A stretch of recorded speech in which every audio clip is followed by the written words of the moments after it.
Morning students, मैं doctor Dilip Pipara, सहआचार्य अर्थशास्त्र विभाग, राजकीय महाविद्यालय नाथद्वारा। हमने अपने पिछले कुछ वीडियो में अपकिरण से रिलेटेड सभी प्रकार के मापों को विस्तार से अध्ययन किया है, जिसके अंदर क्वार्टाइल डेविएशन किस प्रकार से निकाला जाता है, मीन डेविएशन किस प्रकार से निकाला जाता है, स्टैंडर्ड डेविएशन किस प्रकार से निकाला जाता है, कंबाइंड स्टैंडर्ड डेविएशन किस प्रकार से निकाला जाता है। इस प्रकार लगभग अपकिरण से रिलेटेड हर पहलुओं को हमने उसमें टच किया है, जिसमें लॉरेंज वक्र के माध्यम से किस प्रकार से अपकिरण निकाला जाता है वह भी हमने इसको डिस्कस किया। कई बार प्रश्न पत्र में एक प्रश्न आ जाता है जिसके अंदर कोई एक माप दिया जाता है और दो माप पूछ लिए जाते हैं, तो इन तीनों में हम यहाँ देखेंगे कि अपकिरण के मापों में क्या संबंध है कि एक माप देने के, अगर हमें एक माप पता हो तो हम दूसरे माप निकाल सकते हैं। तो इसमें हम ये देखेंगे कि क्वार्टाइल डेविएशन, मीन डेविएशन और स्टैंडर्ड डेविएशन में आपस में क्या रिलेशन है। अगर इन तीनों में से हमको अगर एक मान का भी पता हो तो बाकी दो मान हम निकाल सकते हैं।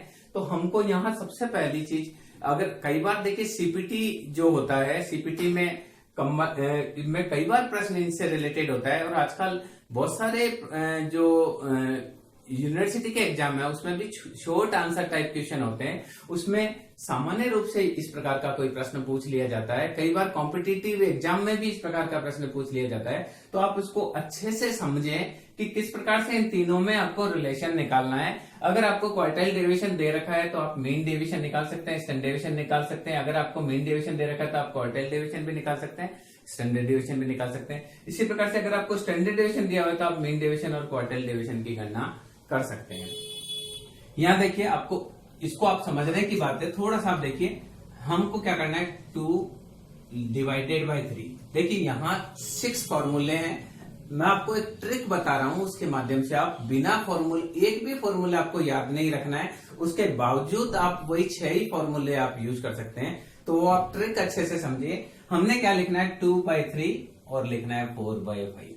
इतना याद रह जाएगा, 2/3 4/5। अब यहां इधर भी इक्वल लगाइए, इधर भी इक्वल लगाइए, दोनों तरफ स्टैंडर्ड डेविएशन लिख दीजिए। क्या किया है 2/3 4/5, इधर भी स्टैंडर्ड डेविएशन, इधर भी स्टैंडर्ड डेविएशन, और यहां आप लिख दीजिए क्वार्टाइल डेविएशन, यहां लिख दीजिए आप मीन डेविएशन। तो ये आपके दो फॉर्मूले तैयार हो गए। Quartile deviation is 2/3 of standard deviation and mean deviation is 4/5 part of standard deviation. अब आप इसको उल्टा लिखेंगे, तो स्टैंडर्ड डेविएशन इधर लिखेंगे तो आएगा 3 को ऊपर कर दीजिए, 2 को नीचे कर दीजिए, क्वार्टाइल डेविएशन लिख दीजिए। इसी प्रकार से स्टैंडर्ड डेविएशन को आगे लाएंगे तो 5 ऊपर ले जाएंगे, 4 को नीचे ले जाएंगे और मीन डेविएशन लिख देंगे। तो ये देखिए 2 फॉर्मूले थे, 2 के 4 हो गए।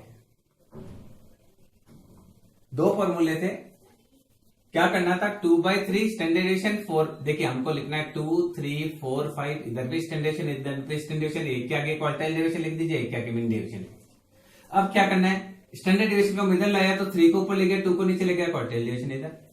स्टैंडर्ड डेविएशन को इधर लाया तो 5 को ऊपर ले गया, 4 को नीचे, मीन डेविएशन इधर। 4 फॉर्मूले हो गए। अब देखिए इधर का पार्ट दोनों का बराबर है, इसका मतलब है 3/2 क्वार्टाइल डेविएशन बराबर होगा 5/4 मीन डेविएशन के। क्योंकि देखिए ये स्टैंडर्ड डेविएशन के बराबर है, ये भी स्टैंडर्ड डेविएशन के बराबर है, इसका मतलब ये दोनों क्या है, बराबर है। कैसे, A बराबर B हो, A बराबर C हो तो B बराबर किसके होता है, C के। अब क्वार्टाइल डेविएशन बराबर 5/4 मल्टीप्लाई 2/3, ये उल्टा जाएगा, मल्टीप्लाई होगा 2/3 मीन डेविएशन। तो क्वार्टाइल डेविएशन बराबर हो गया, ये 2 टाइम्स कटा, यानी 5/6 मीन डेविएशन। तो मीन डेविएशन निकालेंगे तो 6 को ऊपर ले जाएंगे, 5 को नीचे ले जाएंगे, क्वार्टाइल डेविएशन। तो ये 6 फॉर्मूले हो गए, फर्स्ट, सेकंड, थर्ड, दिस और दिस। ये हमारे पास 6 फॉर्मूले हो गए, जिनमें हमने एक भी किसी चीज को याद नहीं रखना है, फिर भी हम ये निकाल सकते हैं। इन 6 फॉर्मूले से जो भी हमसे पूछा जाएगा हम कर लेंगे। एग्जाम्पल के लिए अगर आपसे ये पूछ लिया जाए कि quartile deviation is 4, what is mean deviation and what is standard deviation. Quartile deviation 4 देता है, तो मीन डेविएशन ये रहा बराबर 6/5 क्वार्टाइल डेविएशन, बराबर 6/5 क्वार्टाइल डेविएशन। तो लिखेंगे 6/5 गुणा 4 24 डिवाइडेड बाई 5। ओके, तो मीन डेविएशन हो जाएगा 4.8। इसी प्रकार से स्टैंडर्ड डेविएशन ये लिखा हुआ है 3/2 क्वार्टाइल डेविएशन, 3/2 क्वार्टाइल डेविएशन तो आएगा 3 divided by 2 multiply by 4 that is 6। तो स्टैंडर्ड डेविएशन आ जाएगा 6। तो इस प्रकार से देखिए हमने क्वार्टाइल डेविएशन दे रखा है तो हमने मीन डेविएशन का कैलकुलेशन कर लिया और स्टैंडर्ड डेविएशन का कैलकुलेशन कर लिया।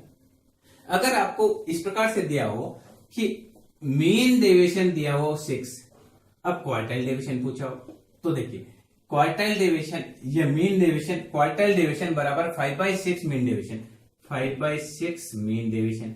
तो 5/6 मल्टीप्लाई 6 दैट इज 5। तो आपका क्वार्टाइल डेविएशन आ जाएगा 5। इसी प्रकार से स्टैंडर्ड डेविएशन पता करना है तो स्टैंडर्ड डेविएशन बराबर 5/4 मीन डेविएशन, बराबर 5/4 मीन डेविएशन, बराबर 5/4 मीन डेविएशन का मान 6 दे रखा है तो आएगा 30 divided by 4, 15 divided by 2 that is 7.5। तो मीन स्टैंडर्ड डेविएशन हो जाएगा 7.5। तो यहां देखिए पहले क्वार्टाइल डेविएशन दे रखा था तो हमने मीन डेविएशन निकाल लिया, स्टैंडर्ड डेविएशन निकाल लिया। अभी मीन डेविएशन दे रखा है तो क्वार्टाइल डेविएशन निकाल लिया, स्टैंडर्ड डेविएशन निकाल लिया। अब एक और क्वेश्चन लेते हैं। मान लीजिए हमको स्टैंडर्ड डेविएशन दे रखा है, हमको स्टैंडर्ड डेविएशन दे रखा है, सपोज कीजिए स्टैंडर्ड डेविएशन देखा 9, तो क्वार्टाइल डेविएशन निकालना है। तो क्वार्टाइल डेविएशन बराबर 2/3 गुणा स्टैंडर्ड डेविएशन, 2/3 गुणा स्टैंडर्ड डेविएशन तो 2/3 गुणा 9 दैट इज 6। तो क्वार्टाइल डेविएशन आ जाएगा 6। इसी प्रकार से mean deviation, mean deviation is equal to 4/5 गुणा स्टैंडर्ड डेविएशन, 4/5 गुणा स्टैंडर्ड डेविएशन तो 4/5 गुणा 9 36/5 6 पॉइंट आपका आ जाएगा 7/5 जा 35.2। तो आपका मीन डेविएशन जाएगा 7.2। इस प्रकार से अपकिरण के क्वार्टाइल डेविएशन, मीन डेविएशन और स्टैंडर्ड डेविएशन के बीच में हमको रिलेशन पता हो। आपको कोई भी सूत्र याद नहीं करना है, इनमें से अगर एक चीज का आपको पता है तो आप बाकी 2 कैलकुलेशन कर सकते हैं। कई बार जो परीक्षा होती है उसमें इस प्रकार का प्रश्न शॉर्ट आंसर टाइप क्वेश्चन में पूछा जाता है, तो इसमें बहुत ज्यादा आपको प्रिपरेशन में नहीं करनी है, थोड़ा सा आपको ट्रिक याद करेंगे तो ये क्वेश्चन आप सॉल्व कर सकते हैं।